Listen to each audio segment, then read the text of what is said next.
Hi friend, সবাই কেমন আছো? নতুন একটা ব্লগ নিয়ে চলে আসলাম। তো আমরা এদিকে রেডি হচ্ছি, দেখতেই পাচ্ছ কোথাও যাব।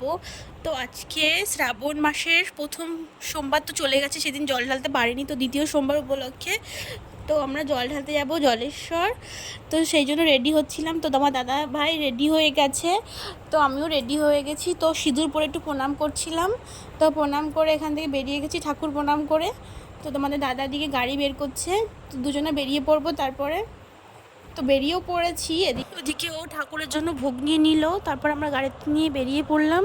তো এসে দেখি এতই লেট করে ফেলেছি আমরা, যে এত লাইন পড়েছে। লাইন দেখলে তোমাদের তো মাথায় হাত পড়বে, যে এত লাইন পুকুরের চারিদিকে, পুরো লম্বা লাইন, অনেক লাইন, পুরো পুকুরের চারিদিকটা পুরো লাইন হয়ে গেছে। দেখো এত ভিড়, আমি তো ভাবছি যে কখন বাড়ি ফিরবো, আজকে কটা বাজবে তার ঠিক নেই। তো তাও আমরা পুজো দিতে দিতে আমাদের 4টে বেজে গেছে, 4টের সময় বাড়ি ফিরেছি। তো দেখতেই পাচ্ছ কত লাইন, পুরো মানে 4-5 হাজার লোক এরকম মনে হচ্ছে, এত ভিড়। তো এসে এদিকে দেখি ফুলের সাজি বিক্রি হচ্ছিল 30 টাকা 40 টাকা, ফল ফুল দিয়ে মিষ্টি দিয়ে এরকম বিক্রি হচ্ছিল। তো এসে তো আমাদের হাজারো তপস্যার পর আমরা আমাদের মন্দিরে ঢুকতে পারলাম। তো মন্দিরে ঢুকে তারপরে মহাদেবের দর্শন করে ওদিকে ও বাইরের দিকে বেরিয়ে ভিডিও করছিল, তো আমি লাইনে দাঁড়িয়েছিলাম। তো এদিকে বাইরে সাপের মাথায় সবাই পুজো দিচ্ছিল, আমিও পুজো দিচ্ছিলাম, তাই ভিডিও করছিল। তো ষাঁড়ের মাথায় সবাই মালা পরাচ্ছিল।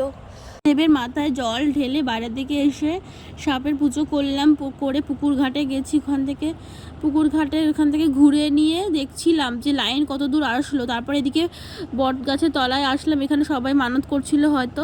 তো আমরাও বিয়ের আগে মানত করেছিলাম যে আমাদের বিয়েটা যেন হয়, সেজন্য। তো এখানে সাধু বাবা সবাইকে আশীর্বাদ করছিল। তো আমাদের মানত করা ঢিল দুটো আমরা খুলে নিয়েছি আজকে। তো চারিদিকে ঘুরে ঘুরে দেখছিলাম যে চারিদিকটা কেমন লাগে, উপর থেকে দেখতে না অনেক সুন্দর লাগে। তো ঘুরে ঘুরে দেখছিলাম যে চারিদিকটা কেমন লাগছে।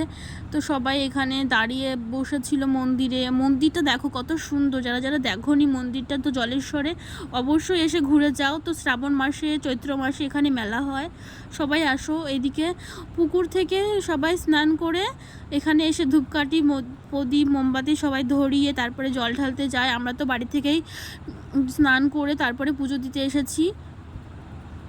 তো এদিকে ফল কেটে এদিকে প্রসাদ দিচ্ছিল সবাইকে, তো আমরা এখান থেকে প্রসাদ নিয়ে বেরিয়ে পড়বো। তো প্রসাদ তো না হয়ে গেছে। তো বাইরে জানো তো অনেকে না গরিব মানুষ এখানে বসে থাকে, যে ঠাকুরের ছবি নিয়ে এখানে সবাই যে যেমন পারে দান করে। তো এখান থেকে ঘুরে তারপরে আমরা মেলার দিকে যাব। তো মেলা ঘুরে তারপরে বাড়ির দিকে যাব। সব ভিডিওটা যদি ভালো লেগে থাকে সবাই লাইক আর শেয়ার করে দিও প্লিজ, দয়া করে আমাদের পাশে থেকো।